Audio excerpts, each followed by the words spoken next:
Are we live? Are we working? Hello. Okay, hi there. Uh, so good to see you all again. Not like I can actually see you, but you can see me. So that's something. Um, let's see here. All right. Welcome back. I know I had a week where I sort of missed everything. Um, Apologize for that, but we're back now.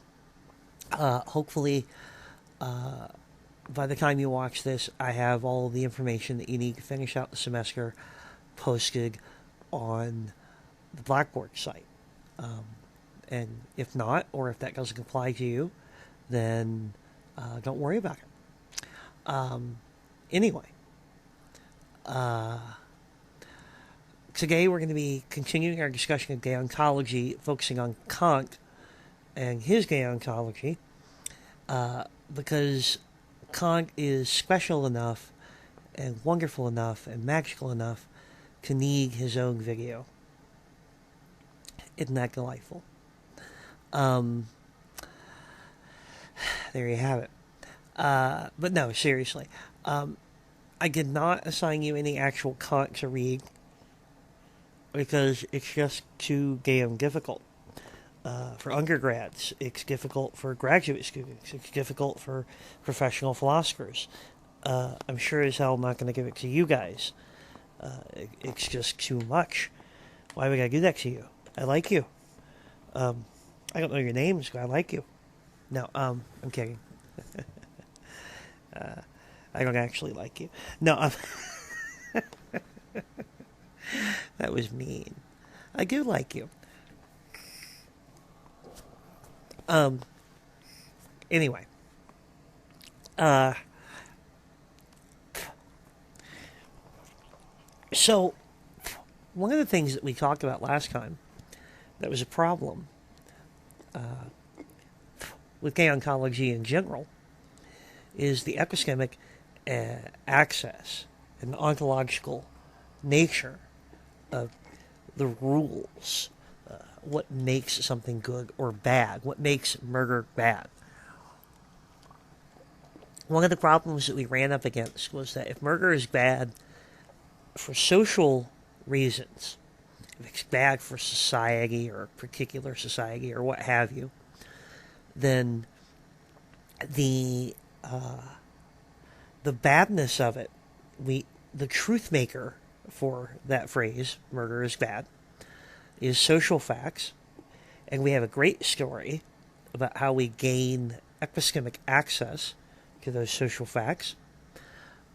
But because the truth makers are social, the value cannot be categorical. It can only be hypothetical. It can't apply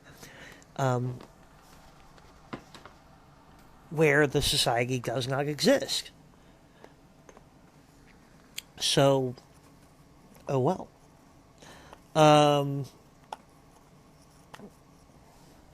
That is a problem.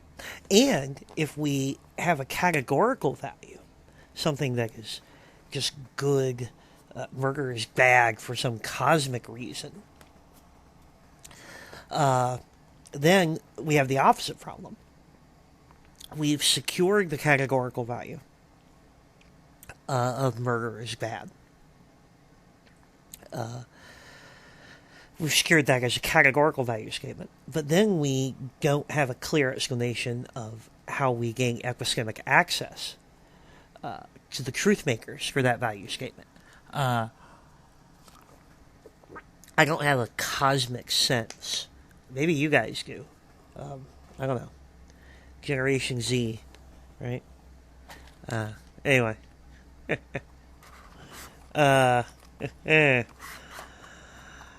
So,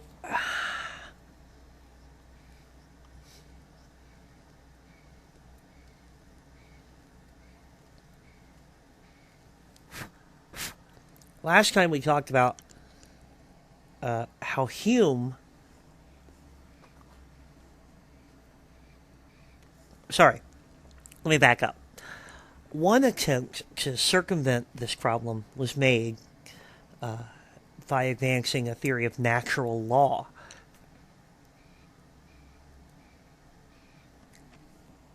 The supposition that we can just look around us, examine the natural world around us, and figure out what is right and wrong. And we talked in the last video about how Hume, as was his way, came and jacked this up very thoroughly. Because that's what he's good at. The Scottish bastard.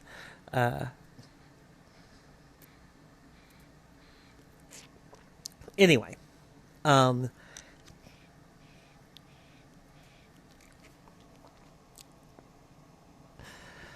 So that puts deontology right back where it started. Either divine command theory or nothing. And that's not satisfactory. At least for most people. Now, Immanuel Kant was a German philosopher, and he said reading Hume kind of just blew his mind, and he realized that this was a huge problem, and it needed an answer.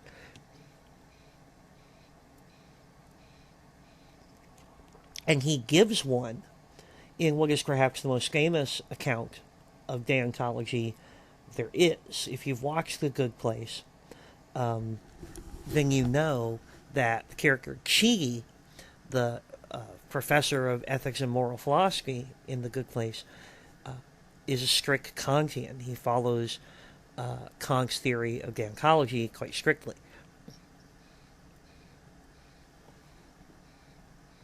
And there are plenty of other people out there who have been influenced by Kant's thinking. It's a powerfully persuasive argument. I'm not going to give it to you in Kant's own words because it's incredibly hard to understand. But because you don't speak German. No, I'm kidding. No, it's just hard to understand even in translation. It's a very subtle and complex argument, but I can boil it down to the essence, hopefully. Now, this video may be challenging, and it may take you a few watch-throughs to get completely, but we're gonna take a shot at it. Anyway, so Kant starts by thinking about the logic of goodness,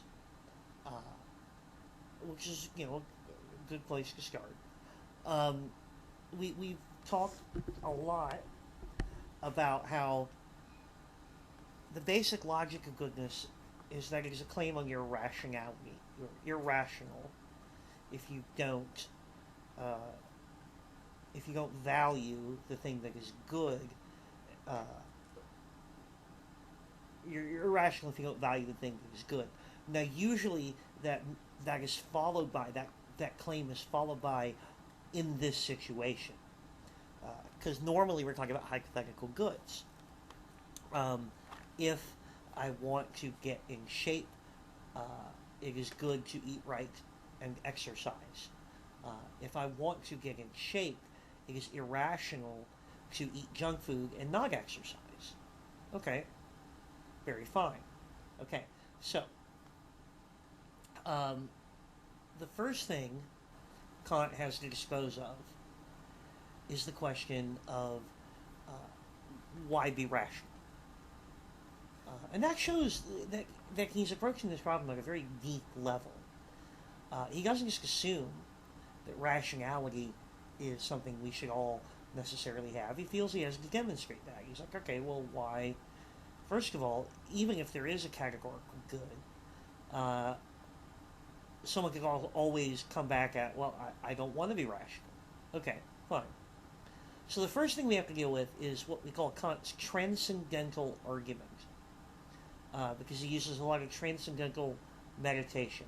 No, just kidding. That's not what he does. Kant's transcendental argument, a transcendental argument is an argument that answers, the way in which you ask the question answers the question itself. Like, for instance, suppose a friend of yours was supposed to pick you up from the mall, and and he does, and let's say he's late, and he's an hour late, and but he does pick you up, and you're in the car on the way home, and you could reasonably ask, why were you late? That's a reasonable question. But you could not reasonably ask, did you pick me up? Or did you remember to pick me up? Well, I mean, of course he did eventually, right?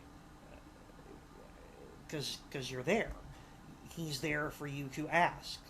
So, obviously, yes. He did remember, and you got picked up, and it's all fine.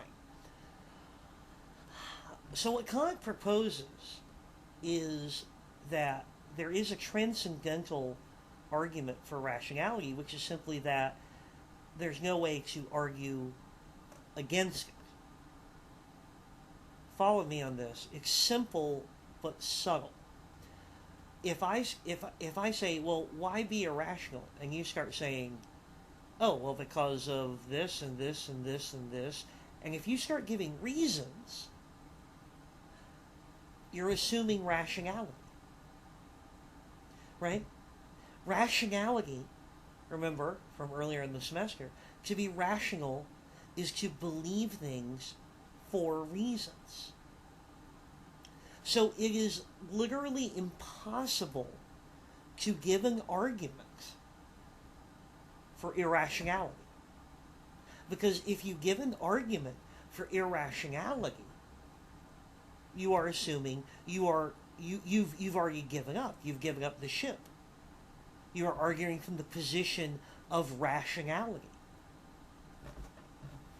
Crazy, right? Kant says the only person that an argument for irrationality would work on is a rational person. So you would have to want someone to accept rationality to want them to accept irrationality. That's a contradiction. He says no. He says, of course we have to be rational. So because there's no way to argue for the other side of that. All right, that's a pretty neat bit of philosophy there. I'm impressed. I've never done anything that clever. Okay, fine. So all right. Next bit.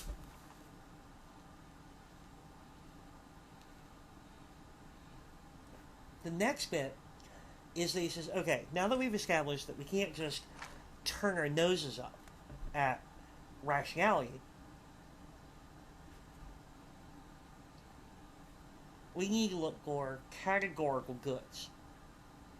That is, something that will always be good. And he notes that because good, ascribing something as good is to make a claim on your rationality, it would be irrational not to value this thing positively.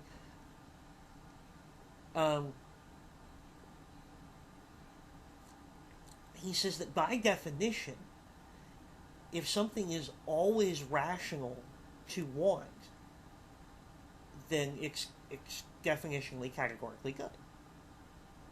Alright, okay. Slick move, Kant.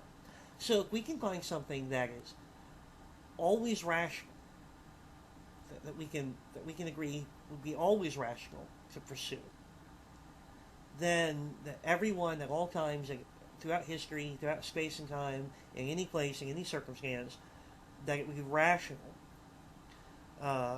then that thing is definitionally categorically good. Damn. All right. Good job, Kant.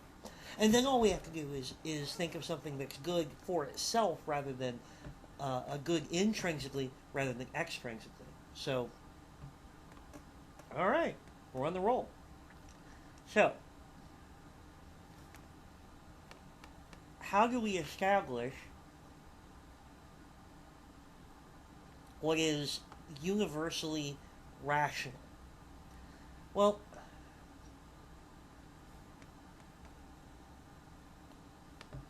it first looks at how we determine something is rational in the first place. And he makes note of the fact that one way that we know what is rational from irrational, uh, it takes information. Like, okay, let's say I'm trying to sell you this, and I say, "Ooh, would you like to buy my Wonder Water for $1,000?" And you say, $1,000 for a little thing of water? It's not even full. Look at it; it's mostly empty. And I say, Wonder Water will make you super healthy and will cure any diseases, and you live forever. It's like the Holy Grail in Indiana Jones: The Last Crusade, which is a very old movie that most of you probably haven't seen. Like I remember when it came out, because I'm old. The Wonder Water doesn't say all that, but suppose I say that. Now, you might believe it's rational to pay $1,000 for eternal life and health, but what you don't know is that I'm lying. You know, like a liar. And so, from an objective point of view, from outside party, from the point of view of an outside party who has all of the information, and not just the information that I've given you, from the point of view of a sort of, hypothetical, or I don't want to say hypothetical, because that will confuse the issue, an imaginary individual who has all the information, from the point of view of this person, what you're about to do, pay $1,000 for the Wonder Water, that's irrational. You want eternal life and health, and you're not going to get it. You think it's rational, but you are mistaken. Okay, so he says rationality, determining whether something is rational, requires that everyone be fully informed about the situation. Okay, so he says, is there anything that we could agree that we would all think is a good rule? Because remember, we're talking about gynecology. Is there anything that would make a good rule to follow if everyone had all the information? Okay, that's crucial. Like, for instance, I might think, or rather, the person who's going around selling Wonder Water might think a good rule is lie and cheat and steal to get what you want. That's a rule everyone should follow. But that's not a rule that everyone can, in full knowledge, agree to follow. The best way to think of this is imagine, like, what rule is Wonder Water guy following? Lie to other people to get what I want. That's the rule he's following. But Kant says, would everyone agree to this rule if they all had full knowledge of the situation? So, like, I couldn't say, by the way, I'm about to lie to you about something, and I want you to believe it. And you can't agree to that. Not just because you wouldn't agree to that. You literally can't agree to that. Once you know it's a lie, you're not going to believe it.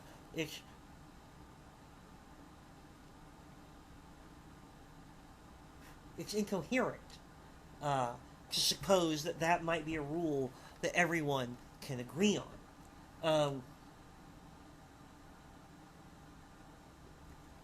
Lying is not a rule that everyone can agree on, even if the lie is harmless or beneficial. Because if everyone were to have full information, if I was to walk up and say, I'm going to lie to you and say something nice that I don't mean, even though it's for a good reason, you still can't agree to that rule in good conscience, because once I've given you the information that it's a lie, you won't believe it. You can't say, okay, yeah, lie to me and I'll believe it. That doesn't work. So,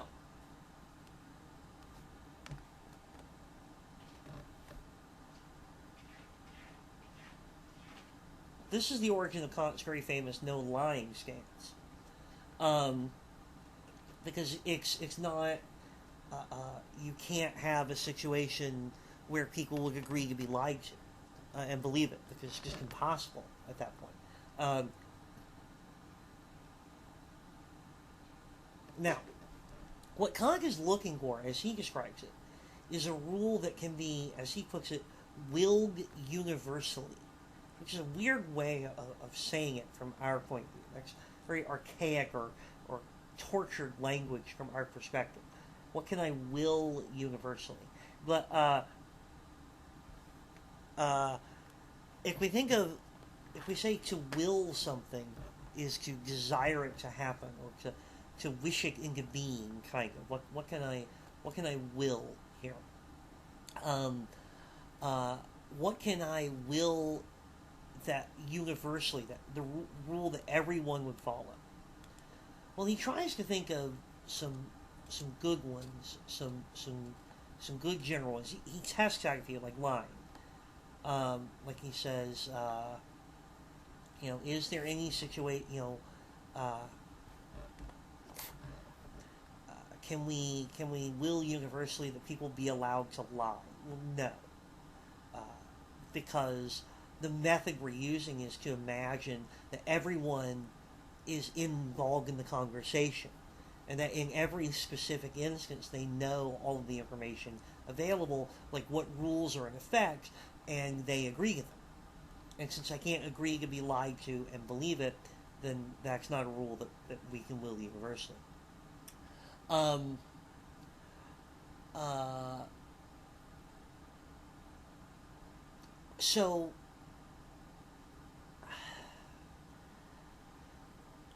what he comes up with finally, so the will universally thing is the first formulation. What's called the first formulation.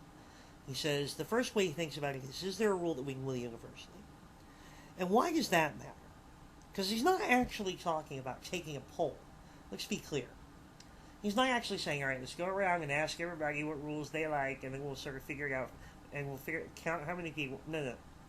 He's literally asking, what is the rule that we can all rationally agree to in every situation?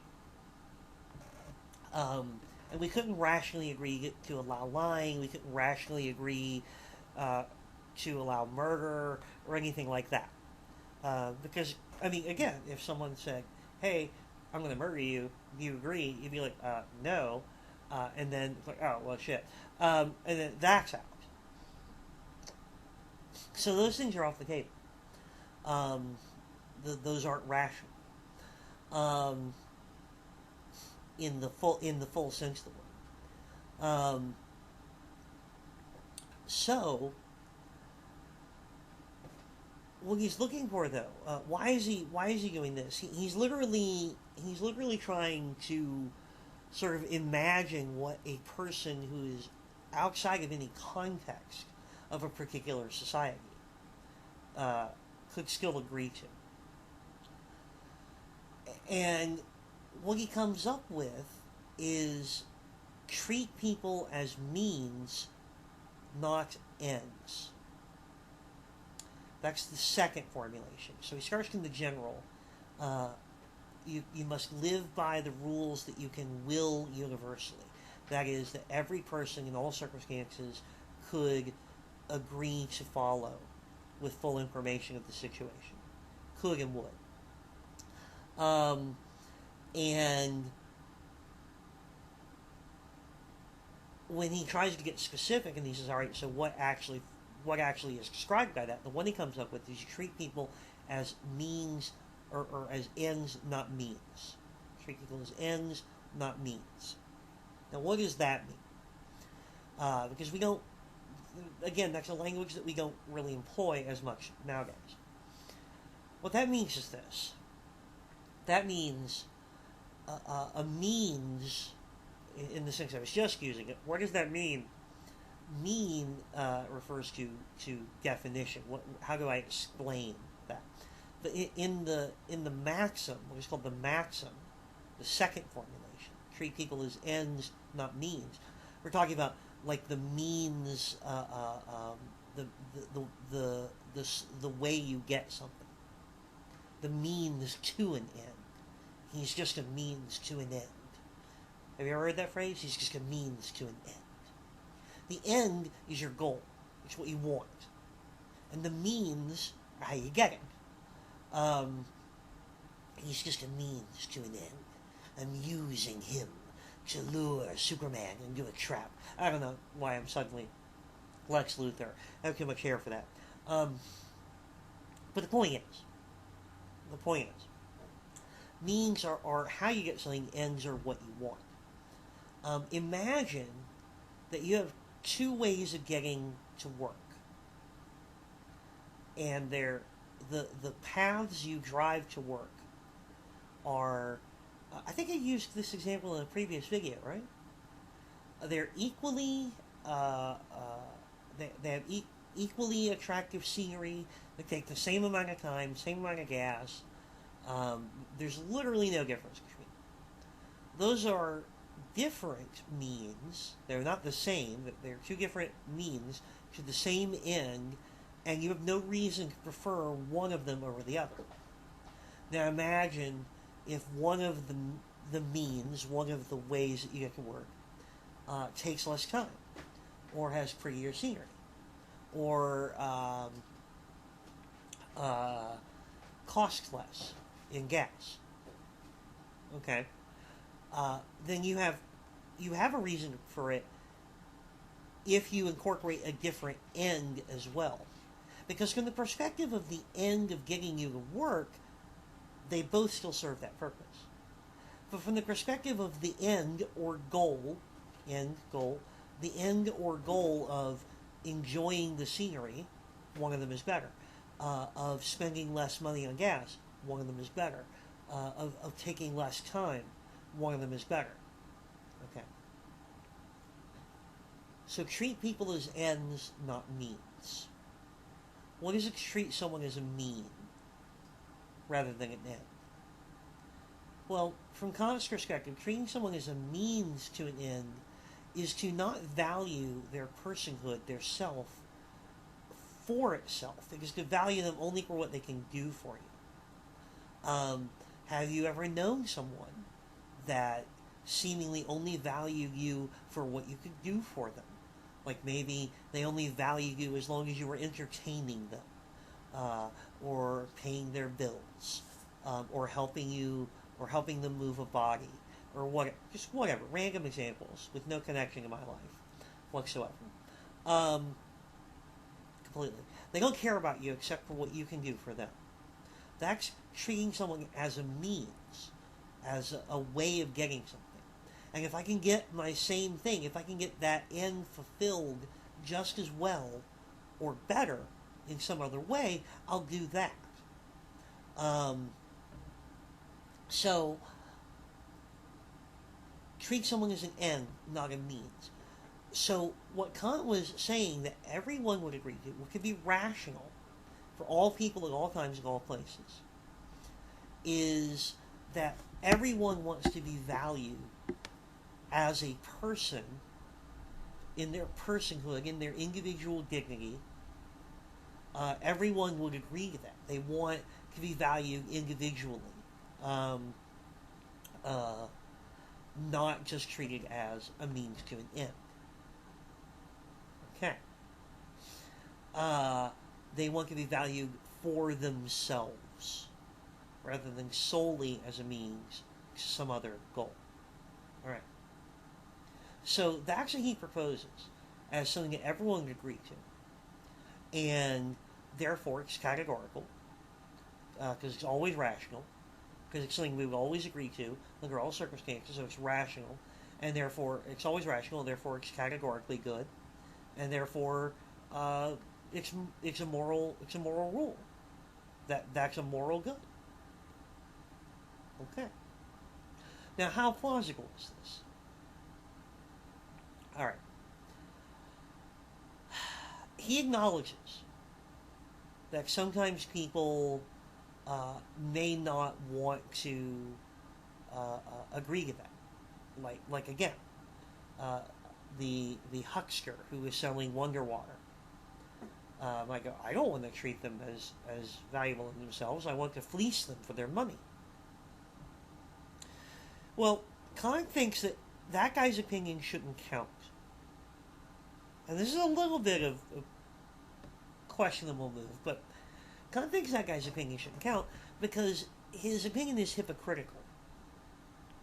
That he wants to treat you as a means to an end, but he doesn't want you to do that to him. He doesn't want to be tricked.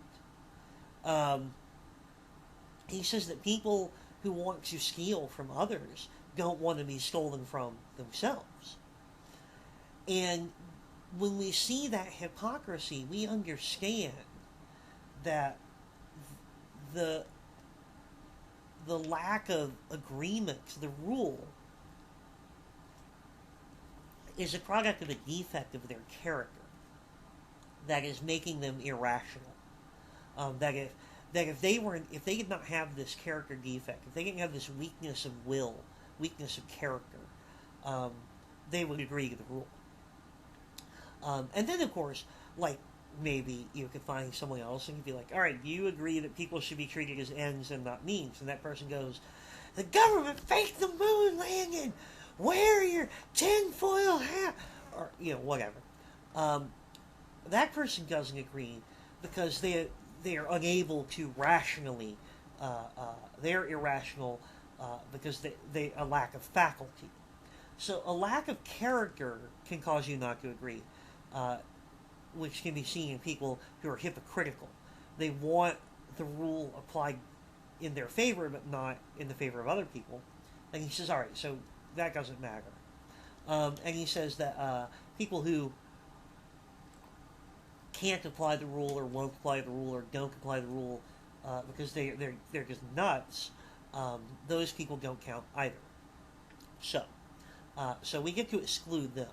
We get to think about only rational people who aren't hypocrites. Would they agree to this? And he says, yeah, of course they would.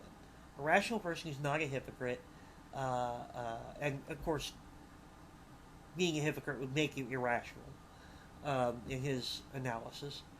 A rational person who's not a hypocrite, of course, would agree to this rule under all circumstances in any society. So that makes it a categorical good. Okay.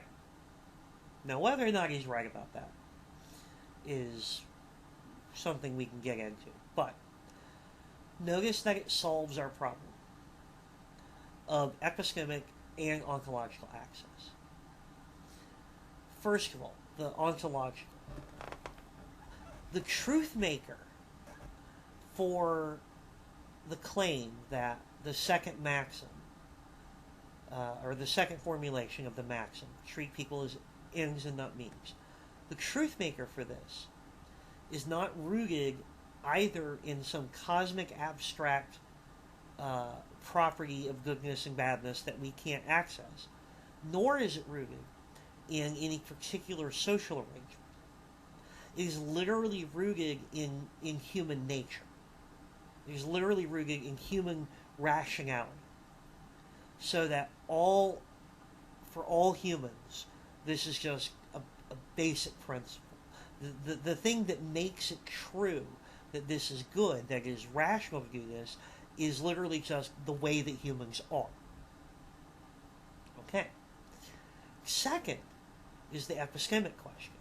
So the ontological question is disposed of in a way that makes the moral good non-mysterious. Well, just the source of the moral good. Well, just human nature, the way that humans are. And the second question, epistemic access. Well, Kant just explained it. He said, look, epistemically, how do we understand the good? Well, we literally understand the good by understanding what goodness is. Once we know that goodness is a claim on rationality, and we know that moral good is categorical and intrinsic good, then all we have to do is sort of think about it and work our way through it and get to the second formulation of the maxim. And then we know it. We literally take the definition of good and work out rationally what fits that definition. So we've solved the problems of deontology with Kant. Kant has offered an ontological origin or deontological ethical theory that makes it non-mysterious, but also categorical, and he gives us the epistemic access to it. He says you can just work this out. That it is always rational to treat people as ends and not means, because that's the thing that we would all want to have happen. That we can will universally if we're not hypocrites, if we're rational. Damn, nice job, Kant. Well done, weird German guy. And Kant was definitely a weird guy. He never left his hometown. He hated music, mostly because he lived next to a music school. Really weird guy. Anyway, where was I? All right. So Kant is giving us a non-mysterious deontology. Very impressive. Is it useful? What can we get from treat people as ends rather than means? Is that a helpful moral rule? Is it the only moral rule? Yes. To all of that, maybe. So first of all, it is the only moral rule. It's what's called a monistic moral theory, which says there's only one moral rule. So it's not like the Ten Commandments. Ten Commandments. There are, as noted in the title, as it says on the label, there are 10 of them. Whenever you have more than one moral rule, you have to worry about conflict between them. Like, let's say the two moral rules I have are don't do any work on the weekends and always provide tacos for people who need them. Well, what if somebody needs tacos on the weekend? Oh, shit. I have a moral conundrum. Damn it. I have to choose. Which moral rule do I follow? So, monistic deontological theories do not have this problem because there's only one moral rule to follow. So you'll never get conflict. Treat people as means rather than ends. Okay. But the danger of having fewer moral rules is that either they're very specific, like let's say there was only one moral rule, provide tacos for people who need them. Well, if it's a very specific moral rule and there's only one of them, then there's a lot of stuff that it doesn't cover. Like, okay, but like, am I allowed to kill people? And I can say, I don't know, but provide tacos for people who need them. It doesn't answer a lot of our moral questions.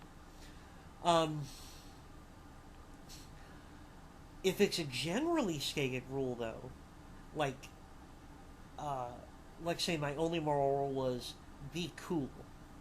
Be cool. Then we get into problems of interpretation. Can I kill this guy? I don't know. Can you do it in a cool way?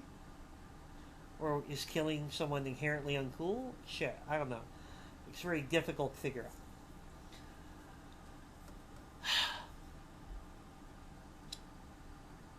Treat people as means and not ends manages to thread the needle nicely and avoid a lot of the problems of these two extremes. It is a monistic theory, so there's only one moral rule. But the rule is suggestive of sort of spin-offs, I guess. You can't murder someone because that would be not valuing their life. You would be not valuing their life just for itself. You would be treating that person as an obstacle of some sort. In this case, it's not what they can do for you, it's what their non-existence can do for you. Like if you want to kill a witness to a crime. If they stop existing, you're going to get away with some other thing you did. But that's just treating them as a means to your end of keeping your freedom. So that's not permissible under Kant's theory. You can't treat someone as a means uh, to an end. You can't lie to someone to get something out of them. I can't treat someone as a means to my getting $1,000. I have to value them and their individuality and their dignity and their will and their rationality. I have to value their humanity, their humanness, in and of itself. Um, Now, can I also still use Uber? Right? Can I call someone and hire them for a job? Yes, as long as I'm not negating their humanity at the same time. So I can sell you a regular bottle of water. If I'm honest with you about what I'm selling, uh, and I don't try to deceive you or manipulate you in any way, and you're allowed to act in your full scope of human dignity and rationality and make a free choice as to whether to buy my product. In one sense, I have used you as a means to get money, and you've used me as a means to get water. But we've done it in a way that was respectful of you as a person. We have valued the person for themselves also. Uh, and so that is permissible in Kant's theory. Uh, I have not simply treated you as a means to an end and ignored the fact that you're also a human being with wants and desires and things that you care about. So yes, as long as as long as uh, I can enter into business relationships with people in a way that respects their humanity, then yeah, I can absolutely uh, still use people as a means to an end. Also, I have to treat them as means and not just an end. But I can also treat someone as an end. We can also mutually help each other and benefit each other in that sense. Okay. So, Kant's deontology.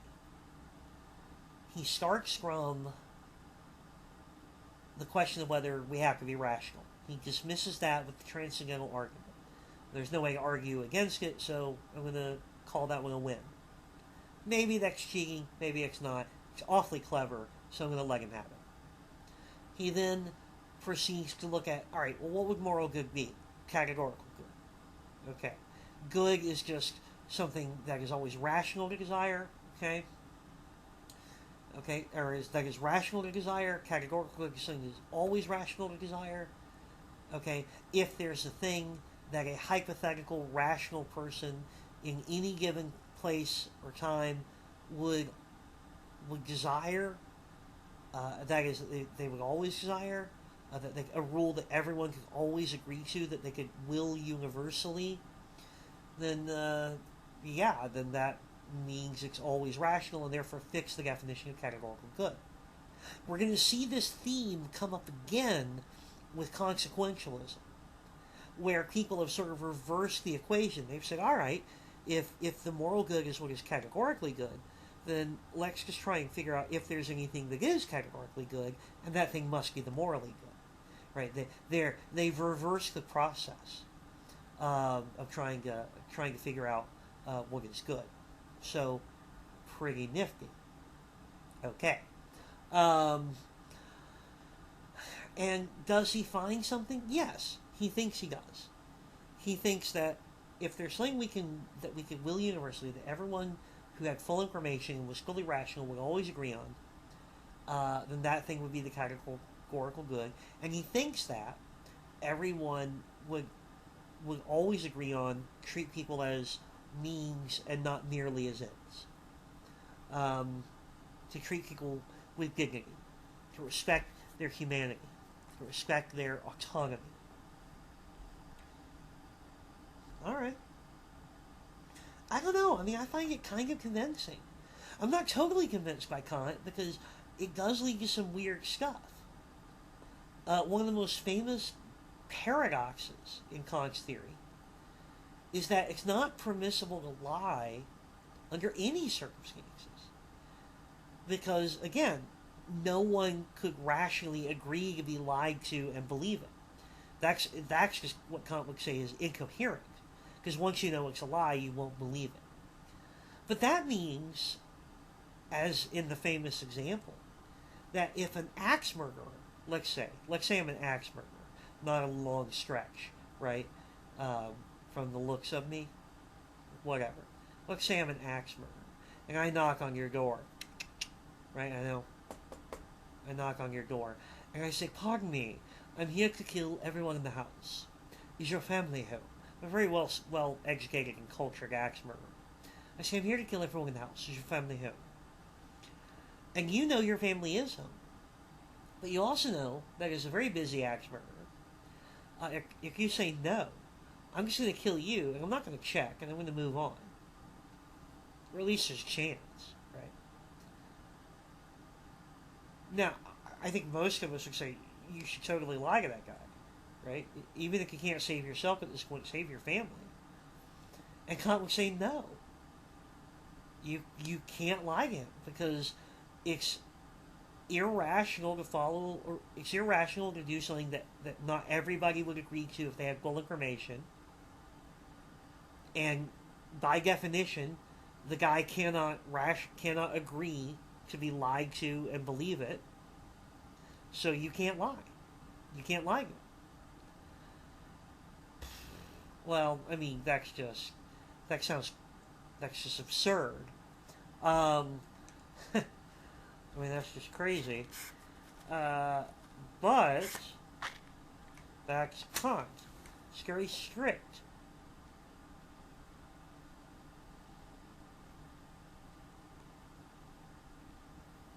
It's a very demanding deontology.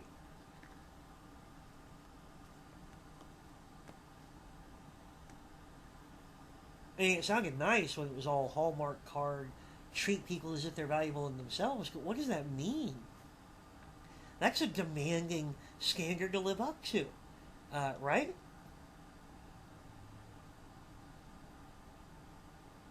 This rational morality. Treat people as if they're valuable in themselves. They have to matter um, just as much. People can't be treated as mere ends. And that's, you may pat yourself on the back and go, I'm being a good Kantian when you're nice to the cashier at Walmart. But that isn't enough. You want to treat people as if they matter in themselves?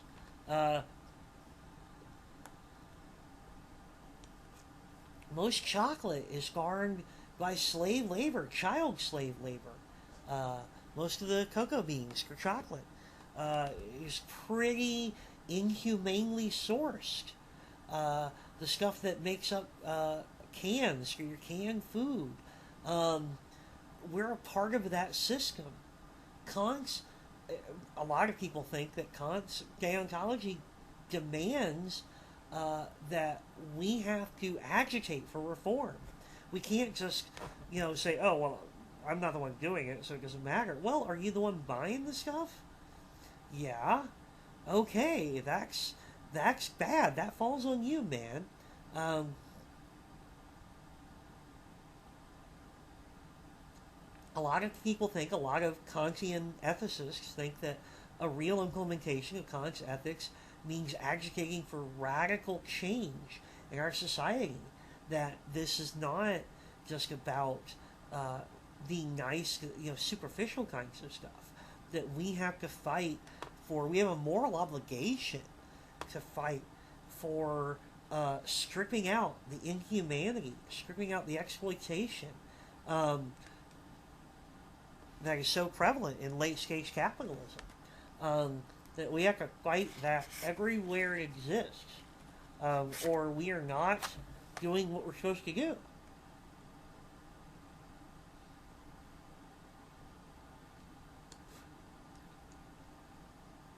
And well, I gotta tell you, I don't know if I disagree. I mean, I find it maybe this is because Kant's about 1,000 times smarter than me, but I find it very difficult to punch any holes in this. I mean, I may be reluctant to accept it because I don't want to take on that much obligation. Uh, but at each step along the way of the argument, I'm nodding my head and going, uh-huh. And when we get to the conclusion, the fact that I don't like it or that I find it scary uh, is not sufficient reason to reject it. We are philosophers. We believe things for reasons, which means that we do not believe things that we don't have reason to believe, but that we must believe everything that we have reason to believe. And Kant has led us down a very careful path here. He's given us good reasons to believe this. And unless we can figure out some way to punch holes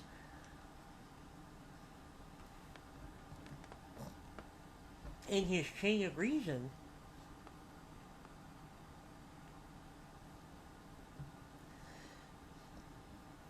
it looks like we've been saddled with some pretty serious moral obligations here.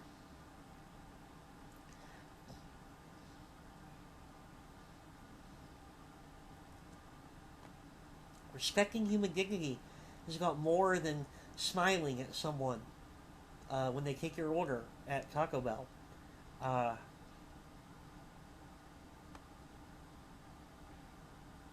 it's about ending exploitation, about ending about ending dominating political and social arrangements. It's about tearing down hierarchy.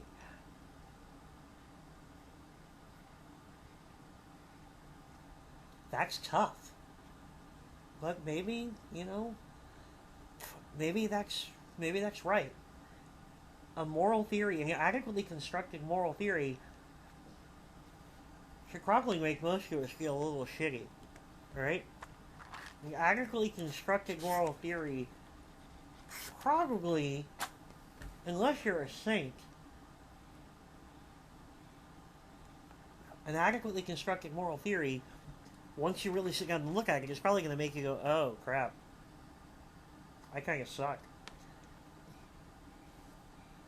So, yeah. Uh, maybe the fact that Kant's theory is kind of scary when we really sit down and look at all the implications of it, maybe that's just a sign that it's a good theory. I don't know. Anyway, next time we'll be talking about consequentialism and I'll probably just do one video on that, although I may do two. I'm going to try and get those cranked out a lot faster. Again, I apologize for last week. A week of no new content is not good. I was just having a rough time. I know a lot of you are having a rough time. That is totally okay. Some of you have emailed me about having a hard time keeping up with the work. Please do not worry about that. If you just put in some effort, I'm happy. I'm happy. It's good.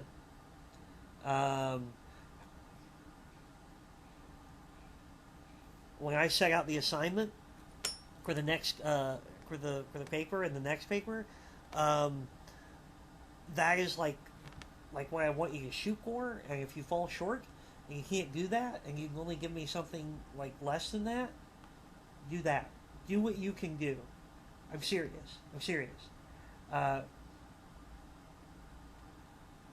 This is a difficult situation we're all in. So, do what you can do. That's all I'm asking of you. Alright. Well, until then, please be well, take care of yourselves, isolate properly, wash your hands, whatever. Use the discussion boards.